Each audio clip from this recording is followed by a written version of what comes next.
Hey everyone, welcome back to Mindspine Tutorials. So this is a part 2 of the model test paper number 2 which we were doing last time, and lastly we did 38 questions, and in this video we are going to start with the 39th question. As in front of you 139th is given, but we will be regarding it as 39th question. So let's get started.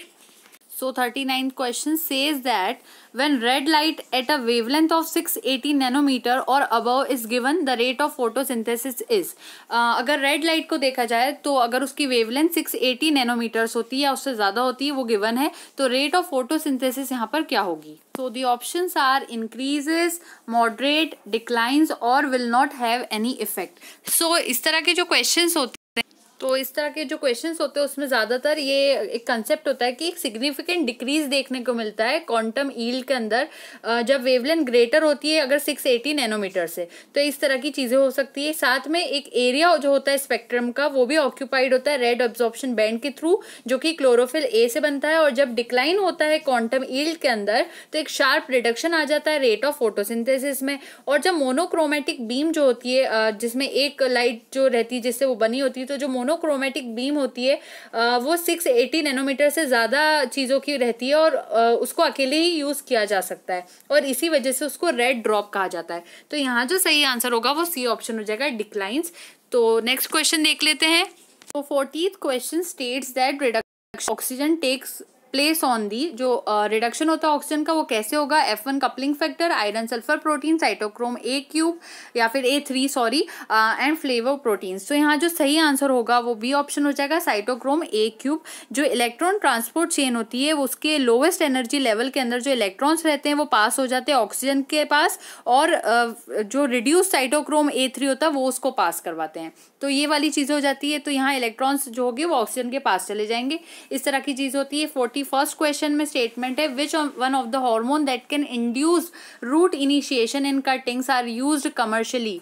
तो ऐसा कौन सा hormone है जो कि induce करता है root initiation को कटिंग्स के अंदर और कमर्शियली यूज किया जाता है. इंडोल ब्यूटायरिक एसिड, 6-फॉस्फाइरिल अमाइनोप्यूरिन या फिर जियाटिन या फिर 2,4-डाइक्लोरोफेनॉक्सी एसिटिक एसिड. तो सही आंसर यहाँ पर होगा ए ऑप्शन, जो कि है इंडोल ब्यूटायरिक एसिड. इसका दूसरा नाम जो होता है वो ऑक्सिन्स हो जाता है. और जो ऑक्सिन्स होते हैं वो स्टिमुलेट करते हैं रूट के फॉर्मेशन को जब वो स्टेम की कटिंग होती है. तो उसकी जो ऑक्सिन्स के एग्जांपल्स होते हैं वो होते हैं IBA, एलेनिन और NAA. तो ये सारी चीज़ें उसमें हो जाती है और IBA को फुल फॉर्म में इंडोल ब्यूटायरिक एसिड कहा जाता है. नेक्स्ट क्वेश्चन देखते हैं. 42 क्वेश्चन में स्टेटमेंट है significance of having one ovary in pigeon is it reduces the body weight, helps in safe manipulation of large eggs with breakable shells, both A and B, या फिर the statement is wrong as pigeons have 2 ovaries. तो D option तो बिल्कुल ही गलत है, क्योंकि जो pigeon है वो एव्स के अंदर इंक्लूडेड होता है. और जो एव्स होते हैं वो एक तरह से फ्लाइंग बर्ड्स होते हैं. उनमें बर्ड्स आती है और वो फ्लाई करती हैं, हमें सबको पता है. अब जो बर्ड्स रहती है पूरे टाइम फ्लाई करना होता है, तो एक तरह का फ्लाइंग एडेप्टेशन होता है कि उन बर्ड्स में एक ही ओवरी प्रेजेंट होती है. अगर 2 ओवरीज होगी तो उनका वेट वहां पर इंक्रीज हो जाएगा. तो उनके बॉडी वेट को इंक्रीज करने के लिए वहां पर इस चीज की जरूरत होती है कि वहां एक ओवरी हो. मैंने एक वीडियो बनाया है टाइप्स ऑफ ओवरीज के ऊपर, आप उसमें प्लीज इसको चेक करिएगा. उसमें सारे कंसेप्ट क्लियर हो जाएंगे कि क्या होता है, किन ऑर्गेनिजम्स में किस टाइप की ओवरीज होती है और कितनी तरह की ओवरीज हो सकती है. आपको हो सकता है पता हो कि एक ही तरह की ओवरी होती है. जनरली हम एक स्ट्रक्चर ही स्टडी करते हैं, पर अगर हम लोग नीट के लिए प्रिपेयर कर रहे हैं या फिर किसी भी हायर क्लासेस में है तो हमें ज़रूरी होता है कि हम सारे कंसेप्ट वहाँ पर क्लियर करते हुए चले. तो टाइप्स ऑफ ओवरीज का वीडियो देखना ना भूलें और उसको समझें उस बात को कि यहाँ पिजन्स के अंदर एक ओवरी क्यों होती है. तो यहाँ जो सही आंसर था वो ए ऑप्शन ही था. 43 which one of the following is not multinucleate plasmodium of slime molds, Siphonos algae, Caulerpa Mucor या फिर ईस्ट. तो यहाँ जो सही आंसर होगा ए ऑप्शन हो जाएगा, जो कि है यहाँ पर प्लाज्मोडियम ऑफ स्लाइम मोल्ड्स. तो क्योंकि वो मल्टी न्यूक्लिएट नहीं होता है. मल्टी न्यूक्लिएट यानी एक से ज़्यादा जहाँ न्यूक्लियस प्रेजेंट हो वो यूनिन्यूक्लिएट नहीं होगा तो मल्टी न्यूक्लिएट हो जाएगा. तो ये वाली चीज़ हो जाती है. जो स्लाइम मोल्ड्स होते हैं उनके अंदर कुछ स्मॉल ग्रुप्स भी इंक्लूडेड होते हैं, जैसे कि एक्रेसी आ जाता है. और जो वेजिटेटिव स्टेज होती है किसी भी एक्रेसियन की, उसके अंदर स्मॉल यूनिन्यूक्लिएट अमीबास पाए जाते हैं. अमीबास वो वाली अमीबा की बात नहीं हो रही है, हम एमीबा की बात करें, AMEBAS. तो हम उस अमीबा से कंफ्यूज नहीं होंगे जिसका स्ट्रक्चर कुछ इस तरह होता था, वो अलग कुछ और चीज़ होगी. और यहाँ पर हम एमीबास की बात कर रहे हैं और जो एमीबास होते हैं वो यूनिन्यूक्लिएट होते हैं, और वेजिटेटिव स्टेज जो होती है एक्रेसियन की उसके अंदर पाए जाते हैं। तो ये छोटा सा कंसेप्ट था। नेक्स्ट क्वेश्चन देखते हैं। Heaviest commercial wood is iron wood, rose wood, teak wood या फिर रेड वुड। तो सही आंसर होगा सी ऑप्शन, रोज वुड, क्योंकि जो टिम्बर होता है इंडियन रोज वुड जिसे कहा जाता है, तो वो जिसका पूरा नाम अगर साइंटिफिक भी पूछा जाए तो वो भी आपको बताती हूँ, डेलबर्जिया लेटिफोलिया रॉक्सबर्गिया उसको कहा जाता है, और वो स्ट्रॉन्गर होता है और बहुत हार्डर रहता है टीक से ज़्यादा। तो इसी वजह से यहाँ सी ऑप्शन सही हो जाएगा, रोज वुड, और ये टिम्बर का एक टाइप होता है। नेक्स्ट क्वेश्चन देख लेते हैं। For grafting to be successful between scion and stalk, xylem should be in contact with xylem, phloem should be in contact with phloem, cambium should be in contact with cambium, और pericycle should be in contact with pericycle।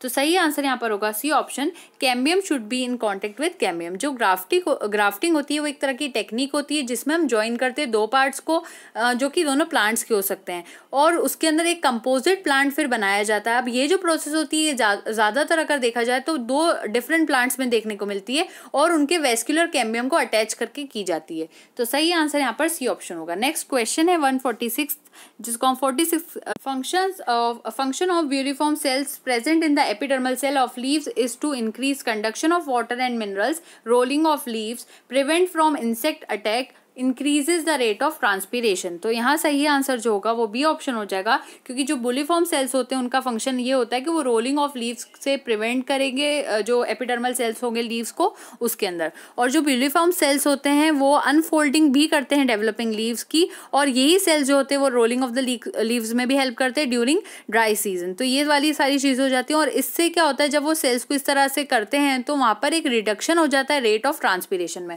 तो rolling of leaves भी ज़रूरी होता है जिससे कि transpiration वहाँ पर प्रिवेंट हो जाए। और एक रोल उनका ये भी बताया मैंने यहाँ पर कि वो कहना चाहिए जो भी डेवलपिंग लीव्स होती हैं उनको भी प्रोटेक्ट करते हैं, उनको अनफोल्डिंग करने का काम करते हैं।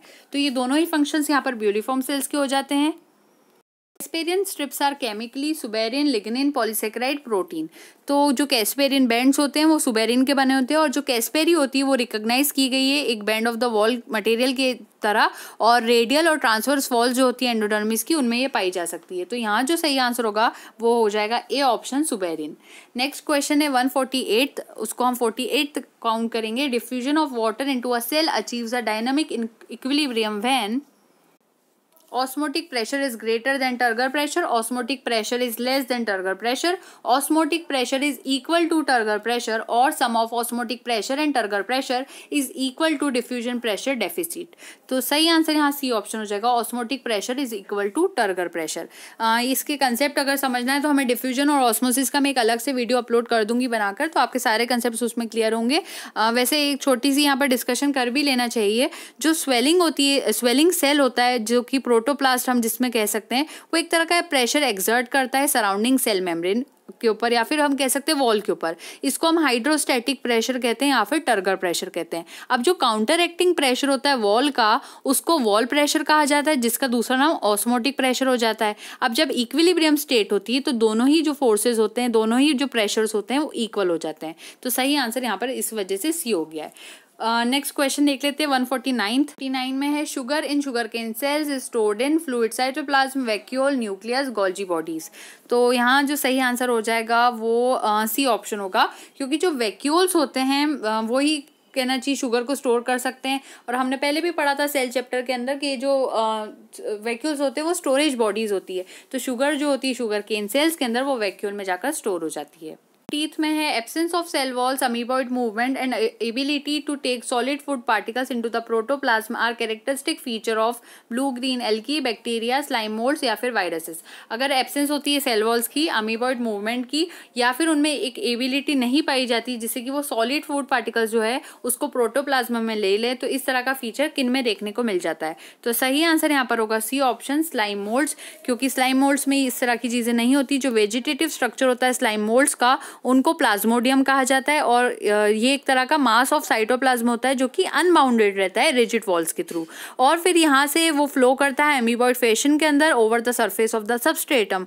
और फिर उसके बाद वहाँ पे ऐसा भी पाया जाता है कि वहाँ इंजेक्शन देखने को मिलता है, जिसको हम बोल सकते हैं एक तरह से फूड का इंटेक देखने को मिलता है स्मॉलर माइक्रो ऑर्गेनिजम्स का या फिर फ्रेगमेंट्स का, जो कि डिकेइंग प्लांट मटेरियल के हो सकते हैं। तो ये सारी चीज़ें यहाँ पर हो जाती है। Next question, combined effect of two unrelated viruses is called symbiotic effect, obligatory effect, virulent effect या फिर synergistic effect। तो सही आंसर यहाँ पर होगा डी ऑप्शन, synergistic effect। यहाँ पर कंफ्यूजन हो सकता है बच्चों को कि वायरसेस देखकर वो यहाँ पर कंफ्यूज हो जाएंगे कि वायरसेस से वायरुलेंट वर्ड बहुत ज़्यादा सिमिलर लग रहा है तो उसको टिक कर देते हैं, लेकिन ऐसा नहीं होता। यहाँ डी ऑप्शन सही है। सिनर्जिज्म जो होता है वो एक तरह की टर्म होती है जो कि यूज़ की जाती है कंबाइंड एक्टिविटी के लिए, जो किसी भी तरह की एजेंसीज में देखने को मिल सकती है। तो एक नॉर्मल टर्मिनोलॉजी है, और सेपरेटली दो डिफरेंट प्रोसेसेस के ऊपर भी ये लागू हो सकती है, यूज़ की जा सकती है। तो ये सब हम उसको यहाँ इंक्लूड करेंगे। अब वायरसेस जो होते हैं वो हमेशा ग्रेटर जो रहता है उनका सम पाया जाता है सेपरेशन का, तो एक तरह का सिनर्जिस्टिक इफेक्ट वो यहाँ पर पैदा करते हैं, और यहाँ पर सही आंसर सिनर्जिस्टिक इफेक्ट हो जाता है।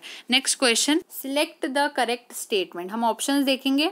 तो ऑप्शन है हमारे hepatitis B and herpes virus vaccine produced by genetic engineering are also called second generation vaccines, oestrogen and progesterone are called third generation pesticides, vitamin B2 is made available to human digestive system by symbiotic intestinal flora, या फिर interferon are produced by certain fungi. तो यहाँ पर हमें correct statement बताना है कि वो क्या होगा यहाँ पर।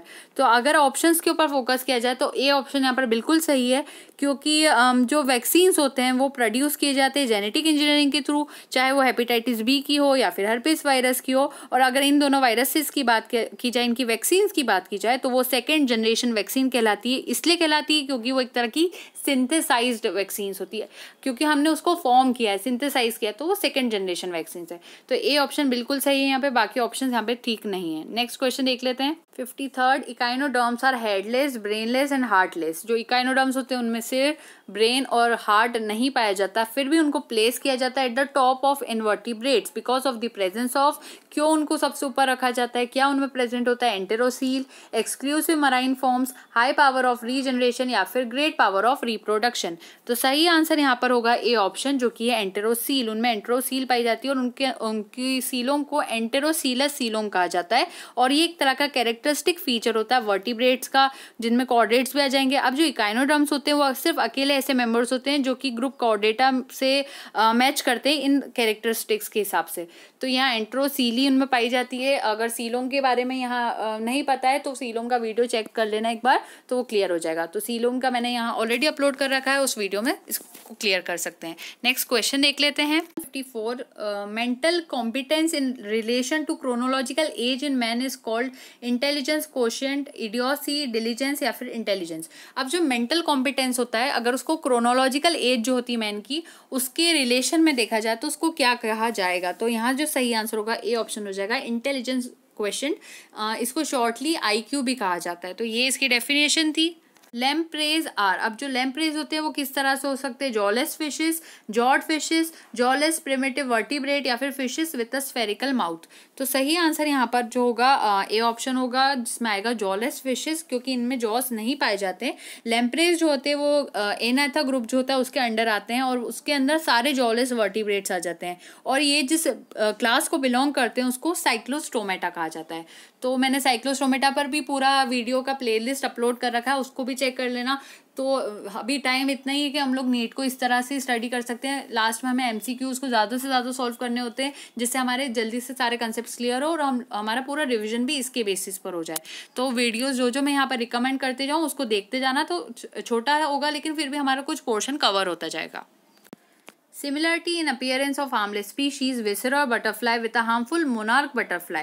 ऐसा देखने को मिलता है जो हार्मलेस स्पीशीज होती है जैसे कि विसरा बटरफ्लाई, वो एक तरह की हार्मफुल मोनार्क बटरफ्लाई जैसी दिखती है। तो मोनार्क बटरफ्लाई थोड़ी सी हार्मफुल होती है, वहीं जो विसरा बटरफ्लाई होती है वो बिल्कुल भी हार्मफुल नहीं होती, फिर भी एक जैसी दिखाई देती है। ऐसा क्यों होता है? ये मिमिक्री क्या कहलाती है, या फिर क्या कौन सा कंसेप्ट हो सकता है? तो बेटेसियन मिमिक्री, मुलेरियन, को इवोल्यूशन या फिर प्रोटेक्टिव कलरेशन। तो यहाँ ये एक तरह का एडेप्टेशन होता है जो उनमें पाया जाता है। यहाँ सही आंसर होता है बेटेसियन मिमिक्री। बेटेसियन मिमिक्री जो होती है उसमें यही होता है कि एक रिलेटिवली पैलेटेबल जो भी ऑर्गेनिज्म होता है या फिर कोई अनप्रोटेक्टेड स्पीशीज होती है एनिमल्स की, वो इमिटेट करती है अपने रिलेटिव को, जो कि अनपैलेटेबल हो सकती है, वेल प्रोटेक्टेड स्पीशीज हो सकती है। तो यहाँ पर वो उसके जैसे दिखने की कोशिश करती है, क्योंकि वो हार्मफुल है तो उसको लगता है कि ऐसे उसकी जो एनिमीज होगा उसको भी हार्मफुल समझ के छोड़ देंगे। तो इस तरह की चीज़ें हो सकती है। नेक्स्ट क्वेश्चन देख लेते हैं। pH of blood in artery and when is. अगर ब्लड का pH की बात की जाए तो नॉर्मली वो 7.4 होता है, लेकिन यहाँ कहा गया है कि आर्टरी और वेन में pH क्या होगा। तो 7.47, 7.2, 7.2, 7.9, 6.5 या फिर 8.4, 6.0। तो ये इस तरह का क्वेश्चन बहुत इंपॉर्टेंट है, यहाँ आपको इसको लर्न करना होगा। बी ऑप्शन यहाँ पर सही है, 7.2 ब्लड का pH होगा। तो यहाँ मैंने इसको टिक कर दिया। नेक्स्ट क्वेश्चन है 158। जो क्रॉसिस मेम्ब्रेन होती है वो is the other name of, जो क्रॉसिस मेम्ब्रेन होती है उसका दूसरा नाम sarcolemma, Z line, H zone या फिर सार्कोमियर होता है। तो सही आंसर होगा सी ऑप्शन, जो कि है जेड लाइन। क्रॉसिस मेम्ब्रेन उसी को कहा जाता है जो स्ट्राइटेड मसल फाइबर होते हैं, उनके अंदर अल्टरनेट लाइट बैंड्स पाए जाते हैं जिनको एक्टिन कहते हैं। वहीं डार्क बैंड्स भी होते हैं जिनको मायोसिन के बैंड्स कहा जाता है। अब जो डार्क बैंड होते हैं उनके मिडल में जो लाइट जोन होती है उसको एच जोन कहा जाता है, और जो लाइट बैंड होते हैं उन जो डार्क बैंड होते हैं उसके बीच में तो मिडल में एक एच जोन आ गई जो कि लाइट कलर की होती है। अब जो लाइट बैंड होता है उसके सेंटर में अगर बात की जाए तो एक डार्क मेम्ब्रेन होती है, उसको क्रॉसिस मेम्ब्रेन कहा जाता है या फिर जेड लाइन कहा जाता है। और जो मसल फाइबर होते हैं वो जो एक्सटर्नल पोर्शन होता है उसका, वहाँ पे वो कवर्ड होते हैं एक मेम्ब्रेन के साथ जिसको सार्कोलेमा कहा जाता है। और जो सार्कोमियर होते हैं वो यूनिट होते हैं कॉन्ट्रैक्शन के।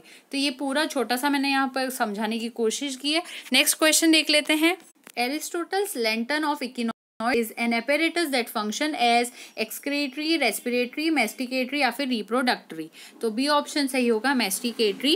जो एरिस्टोटल की लैंटर्न होती है वो एक तरह की टिपिकल masticatory apparatus है जो कि सी अर्चिन के अंदर पाई जाती है। सी अर्चिन को हम जानते हैं वो ऑर्गेनिजम्स जो कि हमने इसको पहले भी स्टडी करा था, तो ये वाली चीज़ हो जाती है। नेक्स्ट क्वेश्चन देख लेते हैं। Select the false statement. Alcoholics display vitamin A deficiency. Heroin is a synthetic depressant and analgesic. Fetal abnormalities are caused by intake of LSD by pregnant women. Benzopyrene is a carcinogen। तो सही answer यहाँ पर false statement पूछा गया है, तो सही answer यहाँ पर होगा बी ऑप्शन, क्योंकि हेरोइन एक सिंथेटिक डिप्रेसेंट नहीं होती, ना ही वो एक एनाल्जेसिक होती है। अच्छा, एनाल्जेसिक का मतलब होता है पेन रिलीवर, तो यहाँ उसको भी समझ लिया आपने। फिर उसके बाद एक्चुअली ये हेरोइन होती है एक तरह का स्टिमुलेंट होती है जो कि सेंट्रल नर्वस सिस्टम ऊपर वर्क करती है। तो ये वाला स्टेटमेंट यहाँ पर गलत था। बाकी के जो 3 स्टेटमेंट्स है वो बिल्कुल सही है, लेकिन हमें फॉल्स स्टेटमेंट बताना था। Next question. Organ of cortex sends the sound impulses to cerebrum through 5th cranial nerve, 6th cranial nerve, यहाँ पर कर्व लिखा हुआ है, प्लीज उसको माइंड मत करना, 8th क्रेनियल नर्व या फिर 7th क्रेनियल नर्व। तो सही आंसर यहाँ पर होगा C option, 8th cranial nerve. जो 8th क्रेनियल नर्व होती है वो ऑडिटरी नर्व होती है और वो कैरी करती है सारे साउंड इंपल्सेस को सेरेब्रम तक। 6th क्रेनियल नर्व की भी यहाँ पर बात कर लेते हैं। 6th क्रेनियल नर्व जो होती है वो एब्ड्यूसेंस नर्व होती है और वो जो बाहर का पोर्शन होता है वहाँ पर कहना चाहिए रन करती है, और पूरी जितने भी एक्सटर्नल रेक्टस मसल्स होती है आईबॉल की वहाँ पर रहती है और कंट्रोल करती है रोटेशन आईबॉल का। तो ये हो गया 6th की बात। 5th क्रेनियल नर्व जो होती है उसकी भी बात कर लेते हैं। ये नर्व ट्राइजेमिनल नर्व कहलाती है। ये कंट्रोल करती है सेंसेशन ऑफ टच को, टेस्ट को, मसल के मूवमेंट्स को। 7th क्रेनियल नर्व जो होती है वहीं पर इसको फेशियल नर्व कहा जाता है। फेशियल नर्व जो होती है वो कंट्रोल करती है टेस्ट को, फेशियल एक्सप्रेशंस को, सलाइवा के सिक्रीशन को, या फिर नेक मूवमेंट्स जो होते हैं नेक के मूवमेंट्स उनको भी कंट्रोल करती है। लेकिन सही आंसर यहाँ पर जो था वो सी ऑप्शन था, जिसमें था 8th क्रेनियल नर्व और ये ऑडिटरी नर्व होती है। What is डायापेडेसिस। अब डायापेडेसिस क्या होता है? एक तरह का अमीबॉइड मूवमेंट होता है, process of coming out of WBC through the capillary wall to fight against foreign micro organisms, a type of locomotion found in hydra, या फिर the process of filtration of urea in kidney. तो बहुत ही common question है और यहाँ पर interesting भी है ये। यहाँ जो सही स्टेटमेंट होगा वो भी सही ऑप्शन जो होगा वो भी हो जाएगा। यहाँ पर ये एक तरह की प्रोसेस होती है जिसमें जो WBC होते हैं वो कैपिलरी की वॉल से बाहर आ जाते हैं और फॉरेन माइक्रो ऑर्गेनिज्म से फाइट करते हैं। करते हैं। बहुत इंटरेस्टिंग कंसेप्ट रहता है डायपेडेसिस का। कभी अगर हमारे नीट से पहले टाइम मिला तो मैं उसका वीडियो ज़रूर अपलोड करूंगी और उसको समझाने की कोशिश करूंगी।